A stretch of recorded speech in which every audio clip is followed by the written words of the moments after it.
वांद्रे पूर्व रेल्वे स्थानक परिसरामध्ये कालपासून अतिक्रमण मोहीम काढण्याचं काम सुरू आहे। कालपासून तर ही मोहीम जी होती अतिक्रमण काढण्याची ती व्यवस्थित सुरू होती। आज या ठिकाणी जे धार्मिक स्थळ आहे ते काढण्याचं काम सुरू झालं होतं। साधारणतः 5 वाजेच्या सुमारास हे काम काढण्याला सुरुवात झाली होती आणि त्यावेळेस मात्र या ठिकाणी जो जमाव होता तो क्षुब्ध झाल्याचं या ठिकाणी पाहायला मिळते आणि पोलिसांवर दगडफेक केल्याचं आहे। आता आपण ग्राउंड रिपोर्ट बघूया। या ठिकाणी पोलिसांचा असाच इथे बंदोबस्त होता आणि त्याच वेळेस या परिसरातले ह्या इकडे अनेक युवक जे आहेत ते या पुलावर उभे होते आणि पोलिसांनी सुरुवातीला त्यांना तिकडेच अडवलेलं होतं, परंतु त्यानंतर मात्र तिकडून जास्त जमाव झाल्यामुळे पोलीस या इकडून समोर मागे आले आणि अचानकपणे तिकडून दगडफेक व्हायला सुरुवात झाली। आपण बघू शकतो या ठिकाणी नुसते दगडफेक नाही तर सुरुवातीला पहिले त्यांनी पाण्याच्या बॉटल्स ज्या आहेत त्या पोलिसांवर फेकल्या। त्यानंतर या ठिकाणी बघू शकतो कशा प्रकारे या ठिकाणी दगडाचा खच पडलेला पाहायला मिळतो आहे। पोलीस मागच्या बाजूला गेले आणि त्यांनी या युवकांना शांततेत राहण्याचं आवाहन सुद्धा केलेलं होतं, परंतु ऐकण्याच्या मनस्थिती हे युवक नव्हते आणि अखेर पोलिसांनी याच पुलावर जात त्या युवकांना जो आहे मागे केलेलं होतं आणि सगळे जे युवक आहेत ते मग या ठिकाणी मागच्या बाजूला जी गल्ली आहे त्या गल्लीमध्ये घुसले होते आणि पोलिसांनी त्या ठिकाणी लाठीचार्ज केला। त्यानंतर त्यांना ताब्यात सुद्धा घेतलेला आहे।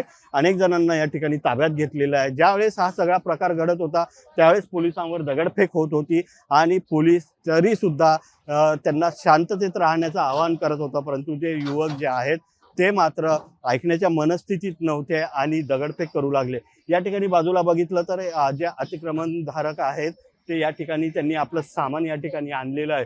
तिकडून ज्यावेळेस दगडफेक होत होती त्यावेळेस या इथे राहणाऱ्यांच्या अंगावर सुद्धा ती दगड पडल्याचं या ठिकाणी पाहायला मिळते आहे। तर हे सगळ्या महिला ज्या आहेत ह्या महिला सुद्धा त्यांना दगडफेक करू नका असं सांगत होत्या, परंतु ती लोक मात्र या ठिकाणी ऐकण्याच्या मनस्थितीत नव्हते। यामध्ये ही एक मुलगी आहे, त्या मुलीला सुद्धा दगड लागल्याचं या ठिकाणी पाहायला मिळते आहे। कपाळावर जो आहे हा दगड या ठिकाणी लागल्याचं पाहायला मिळते। आप यहाँ पे बैठी थी क्या बाजू में खड़ी थी, तब कैसे कहाँ से दगड़ आया, क्या बताएंगे? हम यहाँ पे बैठे थे, वो यहाँ से पत्थर मारे थे तो वो उनको मारने के बदला उन्होंने हमें मारा कि इनको भी पत्थर मारो। किसने मारा वो? पुलिस वाले ने लेडीज पुलिस ने मारा है वो पत्थर। तो उधर से पत्थरबाजी हो रही थी, इधर से भी उनको दूर करने के लिए पत्थरबाजी हो रही थी, तब आपको ये पत्थर लगा? हाँ, उन्होंने बोला कि इनको भी मारो, इनको भी यहाँ से हटाओ, तो उन्होंने हमको पत्थर मारा।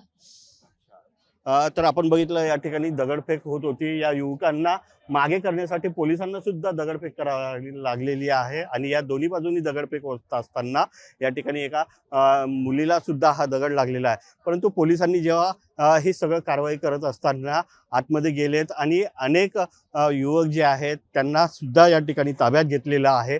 जवळपास 500 झोपड्या आहेत, त्यातल्या 300 झोपड्याचं निष्कासन जे आहे ते आज पूर्ण करण्यात आलेलं आहे आणि आता पुढचे 2 दिवसात हे पूर्णपणे निष्कासन करण्यात येणार असल्याचं पाहायला मिळते आहे।